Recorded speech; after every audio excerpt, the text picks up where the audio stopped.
Hi guys, and welcome to the next video of my self-love journey series, which is all about things that I've learned or helped me grow on my path to self-love and personal growth. So today's video is all about how I had to learn to get comfortable with the uncomfortable by putting myself outside of my comfort zone, as well as just learning to do things that scare me.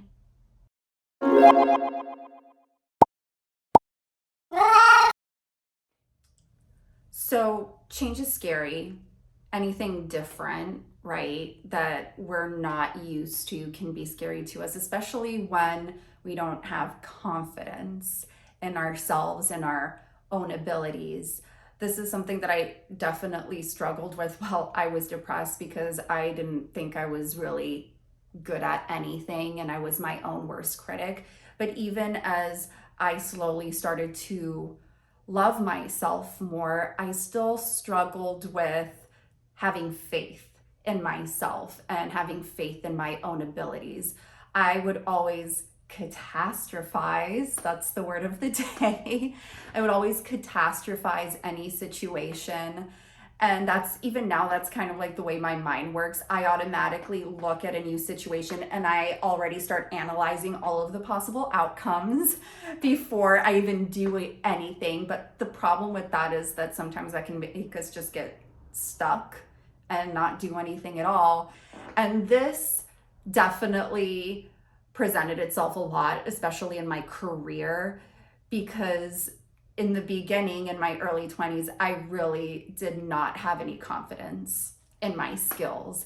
I've been working in marketing for over 10 years now, digital marketing specifically, and especially fresh out of college, I did not feel prepared. I felt like I was just thrown into like the big real world and I had no idea how anything in a business really worked. So I kind of had to learn how to be uncomfortable at work and just put myself out there. But that didn't really overlap with the other areas of my life. So I kind of still struggled with confidence, in my body, in my looks, with my friendships and relationships. So that lack of confidence presents itself in many areas of your life, sometimes not just one. And I know I spoke about this in one of my other videos, which was like 5 ways to quickly boost your confidence, but I'm going to share it again because it really helps me when I visualize this. But think of a comfort bubble, right? Anything within your comfort bubble is safe. It's known, you know what it is, you've dealt with it before, it brings you comfort, right? That's why it's your comfort bubble. But if you stay within that comfort bubble your entire life, you're not going to experience anything new. You're not going to grow, you're not going to change, you're not going to make any new discoveries. So say that there's a new opportunity or something new that's piquing your interest. You're like, what's that? but it's outside of your bubble.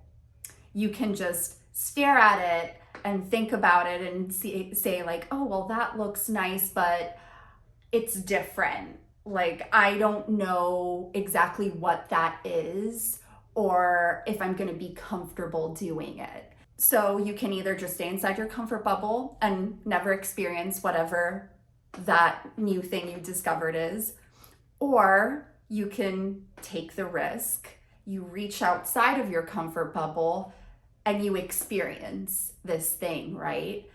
And it's always scary at first because again, it's outside of your bubble. You don't know what it is, you've never experienced it before. But once you've had that experience, whether you fail at it or you don't, you'll always walk away learning something. So after you've experienced it, that thing that was kind of scary isn't really scary anymore. And the more you start doing it, and the more you start experiencing more things outside of your comfort bubble, the more comfortable you become with them. And so your comfort bubble keeps growing and growing and growing. And soon, like this little bubble that was this small, that didn't have a lot of experiences, just starts growing and growing. And the more it starts growing, the more excited you get to experience new things, and you'll be more open to reaching outside of that comfort bubble. And that's what I had to learn to do, especially in my career and at work, because I really struggled with confidence right out of college because I felt like a total imposter. Like I did not know what the hell I was doing. I had to do things that I didn't know how to do, but I had to figure it out, right? I had to figure it out anyways. And the more I started doing those things, the more comfortable I became and started kind of proving to myself, oh, maybe I'm not so bad at this. I think I've got this. And the more you start doing those things, the more confident you start becoming and the more faith you start having in yourself and your own abilities. And another experience that I had, which this sounds totally random, but I swear this relates to the topic, is I did cognitive behavioral therapy with a sleep doctor, a friend of mine, Devin. I I suffered a period of insomnia where I was like barely sleeping for a period of over 2 months. I was barely getting any sleep. And so I started seeing this sleep doctor who's a friend of mine, Devin, and he made me break down my fears, break down my anxiety. And that honestly has helped me so much in other areas of my life when I'm scared of something and I feel like I'm stuck. And he pretty much like made me rationalize the problem. It's like, okay, so have you been able to sleep before? Are you capable of sleeping? I'm like, well, yeah. I know that I know how to fall asleep. I'm just struggling with it right now. Have you gone days before without getting enough sleep or without sleeping at all? And I was responded, yeah, like right now. And he went, okay, so what was the worst that happened on those days? Were you still functioning? And I'm like, well, I was really exhausted, but yeah, I still got the stuff that I needed to get done. He's like, okay, so why are you so scared of not being able to fall asleep tonight? If you know that you can sleep, you've done it before, and then you know if the other outcome is you don't get enough sleep, or maybe you get a night where you don't sleep at all, it's not like you're going to die. You're probably not going to be at 100%, but you're still going to be functioning. So why are you so anxious then about falling asleep? And him saying it that way, I was like, Well, now you got me. because we start, again, catastrophizing everything, and we always look at the worst possible outcome when the chance of that worst possible outcome happening could be slim to none. But we already jump to that conclusion because, again, we're facing something scary or something that makes us uncomfortable. So that example was just with sleep. And let me tell you, after doing that therapy, within less than a month, I was back to sleeping normal again. So my mind was blown. And so I've adopted that in my everyday life when I'm faced with something that scares me. So say I get a new responsibility at my job or at my work that I've never done before, or I'm not as knowledgeable about, and I start panicking. True story that did happen to me like 2 years ago when I did get new responsibilities. And I was like, oh my God, but I don't know how to do this. What if I mess up? And then I thought back to the therapy sessions that I had with Devin, my sleep doctor. And I was like, okay, So the things that I'm good at right now, was I always good at them? No. How did I get good at them? I had to learn. I studied, I practiced, I actually did it, took action on it, and that's how I became better at that skill. And then I'm like, okay, so if I was able to figure it out with all of the other things that I'm good at now, why am I so scared about this new responsibility? Oh, because it's new and I don't know if I'm good at it and maybe I'll fail. What's the worst thing that can happen if you fail?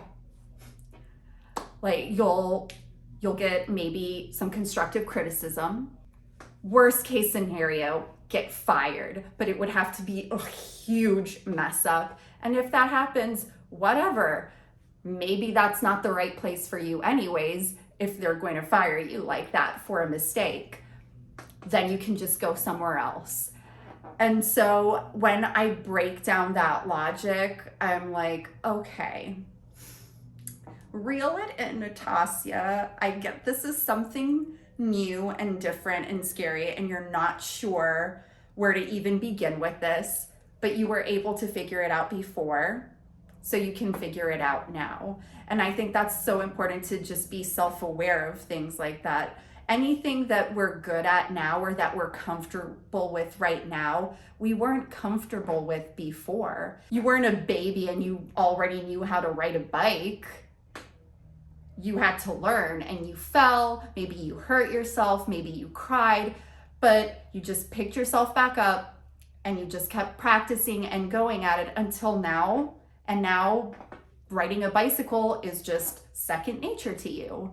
And it's the same with anything that we do, whether it's learning a new skill or a new hobby, maybe learning how to paint or to dance. I used to be a dancer. I danced for almost 15 years. I wasn't like naturally good at it from the beginning, but I loved it and I was passionate about it. So I just kept practicing and practicing, and the more I did it, the better I got. But unless we put ourselves out there, we're just going to stay the same. And while it's great to be comfortable, that's not how we grow. And I honestly wouldn't have learned to become so much more confident in myself and my own abilities unless I pushed myself outside of my comfort zone. If I would have just done all of the things that were comfortable to me, I probably still wouldn't love myself. I'm just saying, because I had to do a lot of things that made me uncomfortable in order to realize, oh, I can do this. Maybe I do know what I'm doing. And even when it comes to like loving my own body, like when I went through a phase where I would just like cover myself up because I thought my body was abnormal or unbalanced or unattractive, and I just forced myself to buy a pair of shorts and just wear them out to the mall, even though on the inside I was so nervous that everybody would be judging me and looking at me. And then after that experience, I realized, oh, no one cares. and just that one experience made me just a little bit more confident. Not a lot. I didn't go from like day and night and I'm like, yes, I am amazing. It's like self-conscious who, not me. It's not like that, but it just moves the needle just a little bit more. And it's just those small daily wins that start bringing you closer to that path of loving your most authentic self and having more confidence in yourself as well. So it doesn't just apply to like work or skills, but it also can just apply to loving who you are, your body, your beauty, whatever it may be. Doing something that's different or even going against the grain is always scary. I still get scared whenever I'm faced with something new, but now I choose to do it anyway, especially if it's something that I want, because the last thing I want is to stay within my comfort bubble and just staring out at this beautiful opportunity, something that I would really love to do, but then I just freeze and hold back and then look back at all of the what ifs and what could have been. At least if I put myself out there and I experience it, and even if I fail, at least I did it. At least I tried it. And if anything, I learned something from it. And that's so much better than just thinking of the what ifs and living with regrets. So I'm not sure how long this video ended up being, because sometimes I can go off on these tangents. Not sorry, guys. I just get really passionate and I'm like, blah, blah, blah, blah. But I really hope this video resonated with you. If you can relate to this, or if you're struggling with something, maybe you're scared of, jumping on a new opportunity, or there's something that you want to try, but you've been unsure about, even though you're really passionate about it, let me know. Like, leave a comment below, send me a message on Instagram. I have my contact info in the YouTube description below. I really love to hear from you guys. And honestly, embrace the discomfort. Get comfortable with being uncomfortable. And that's when you really start to grow and to shine and become your most true self. So thank you guys so much for watching. Please don't forget to subscribe to my channel if you enjoy my videos. I put out self-love videos like this every other week. And when I'm not posting about self-love, I am posting about fashion. And if you want to check out the other videos in my self-love journey series, I'll leave a little link above so you can check the other videos out as well. Thank you guys, and I'll see you in the next video. I don't know what I'm doing.